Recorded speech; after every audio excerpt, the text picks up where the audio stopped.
नमस्कार दोस्तों, stock market studies में फिर से एक बार आपको बहुत-बहुत स्वागत है।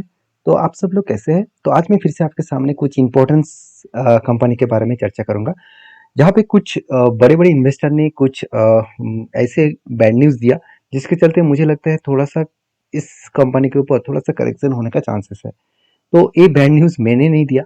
बैड न्यूज़ का मतलब है कुछ नेगेटिव न्यूज़ दिया, जिसके चलते मुझे लगता है शेयर में एक बड़ा-सा करेक्शन होने का चांसेस है। ये सारे वीडियो को पूरा देखिए, सब कुछ डिटेल्स में आपको पता चलेगा। तो अभी तक चैनल को सब्सक्राइब नहीं किया तो देर किस बात की, अभी फटाफट सब्सक्राइब कर लीजिए गुड अपडेट्स पाने के लिए। तो सबसे पहले मैं बात करूँगा क्लीन साइंस एंड टेक्नोलॉजी के ऊपर। देखिए क्लीन साइंस एंड टेक्नोलॉजी के ऊपर सबसे पहले मैं चार्ट पैटर्न्स के ऊपर जाऊँगा। देखिए बहुत दिनों से मैं एक एक डेटा के लिए इंतज़ार कर रहा हूँ, एक पैटर्न्स के लिए इंतज़ार कर रहा हूँ। वो पैटर्न्स क्या है? आप ध्यान से इस चीज़ों को देखना तभी आपको पता चलेगा। देखिए यहाँ पे एक रेंज क्रिएट हुआ। रेंज का मतलब क्या है? देखिए बहुत सारे रेंज क्रिएट हुआ। यहाँ पे भी देखिए बाइंग कैंडल है, यहाँ पे भी देखिए बहुत सारे बाइंग कैंडल है। मगर प्रॉब्लम क्या है?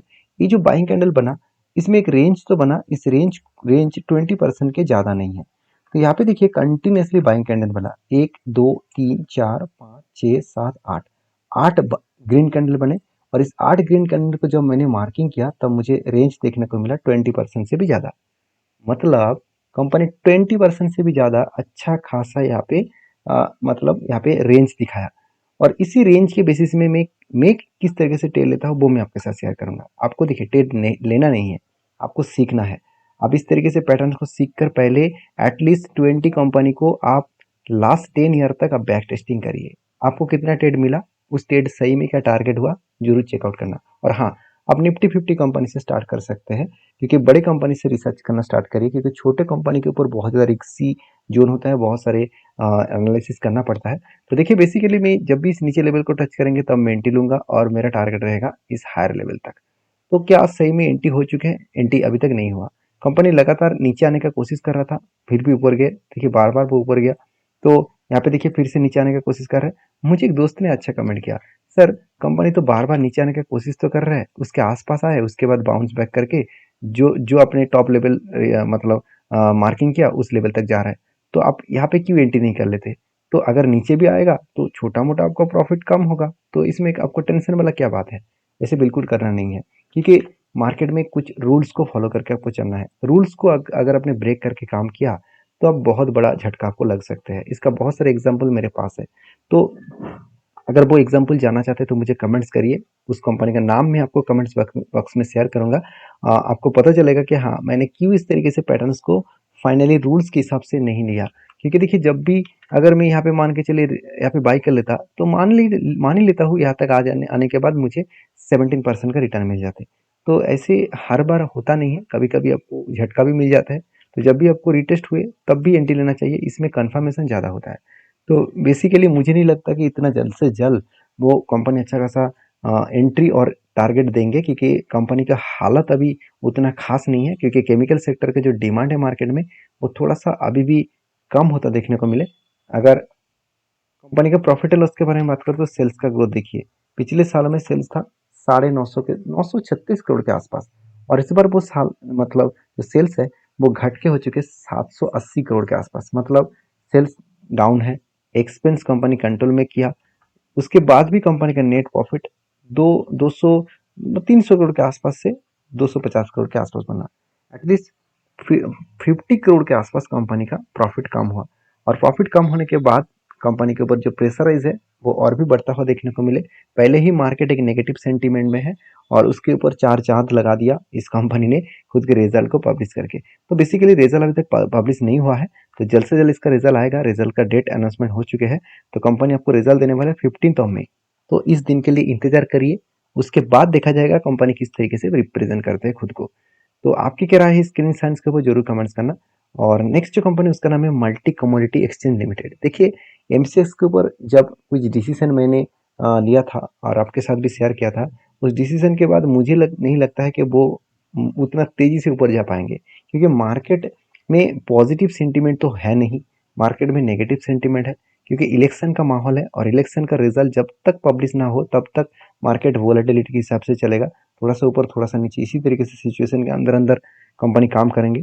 तो मल्टी कमोडिटी एक्सचेंज जो एमसीएक्स नाम से जानते हैं, इस कंपनी के ऊपर दो चीज़ों को ध्यान देना। दो चीज़ों को ध्यान देना, एक चीज़ क्या है कि कंपनी का मोनोपोली जैसा बिजनेस एंजॉय करता है। और क्योंकि कमोडिटी सेगमेंट में अकेला यही एक एक्सचेंज है जो कमोडिटी सेगमेंट के ऊपर काम कराते हैं।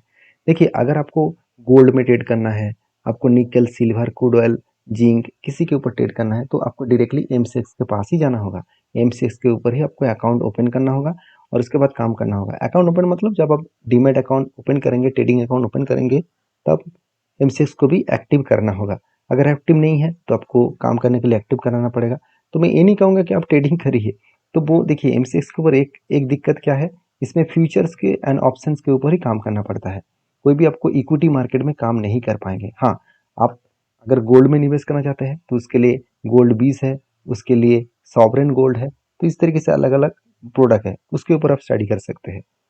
तो एमसीएक्स के ऊपर मैं पॉजिटिव इसलिए हूँ क्योंकि कंपनी खुद को अलग लेवल में रिप्रेजेंट करते हैं।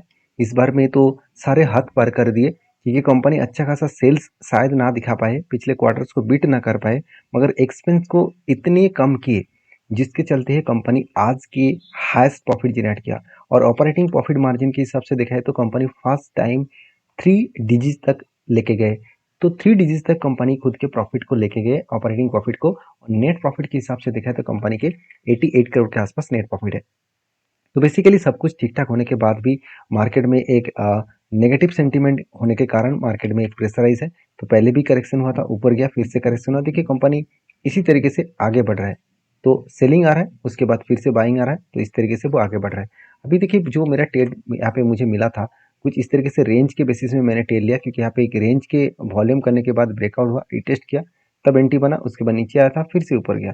तो देखिए, मार्केट है, यहाँ पे बोलना सही नहीं होगा कि मेरा टारगेट होगा ही करके। यहाँ से गिर कर एक बिग फॉल भी देखने को मिल सकता है। तो हमेशा आपको, आप जो काम कर रहे हैं उसमें स्टॉप लॉस मेंटेन करके काम करिए। आप अगर काम करना सीख रहे हैं तो सबसे पहले आप 1 साल एटलीस्ट बैक टेस्टिंग करिए, एटलीस्ट आप पेपर ट्रेडिंग करिए, उसके बाद काम करिए। क्योंकि मेरे तरफ से तो कोई भी बाय एंड सेल का रिकमेंडेशन नहीं है। मैं हमेशा कहूँगा आप सीख कर काम करिए।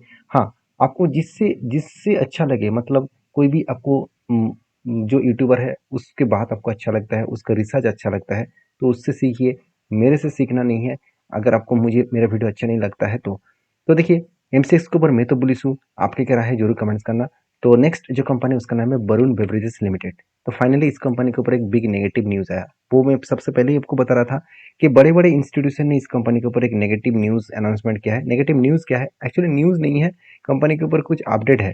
देखिए, फॉरेन इन्वेस्टर जो है, foreign investor cut stake in FMCG firms. देखिए, एफएमसीजी कंपनी के ऊपर वो लगातार माल बेच रहा है।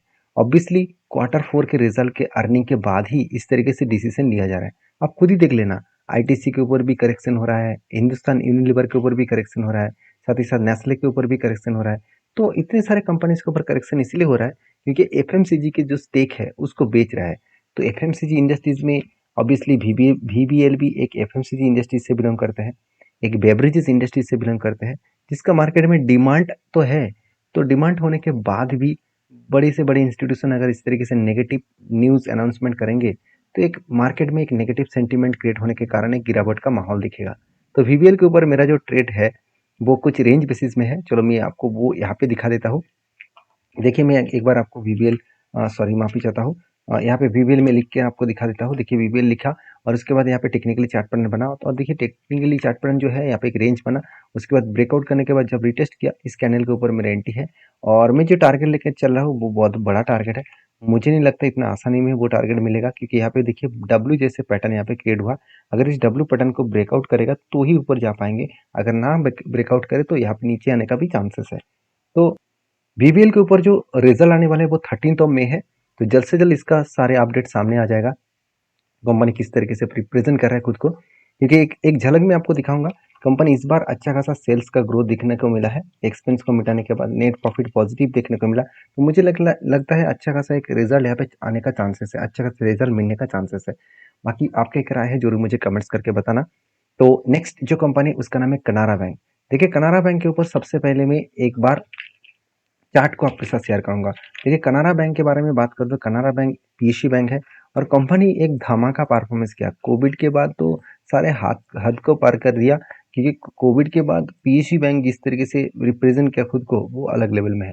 750% का रिटर्न। अभी क्वेश्चन ये है कि अभी लास्ट कुछ डेज में कंपनी के ऊपर एक भारी भरकम गिरावट क्यों हो रहा है, क्योंकि मैं पहले ही बोल चुका हूँ, पीएसयू जितने सारे बैंक्स हैं, वो सारे बैंक से ऊपर प्रॉफिट बुकिंग होना स्टार्ट हो चुके हैं।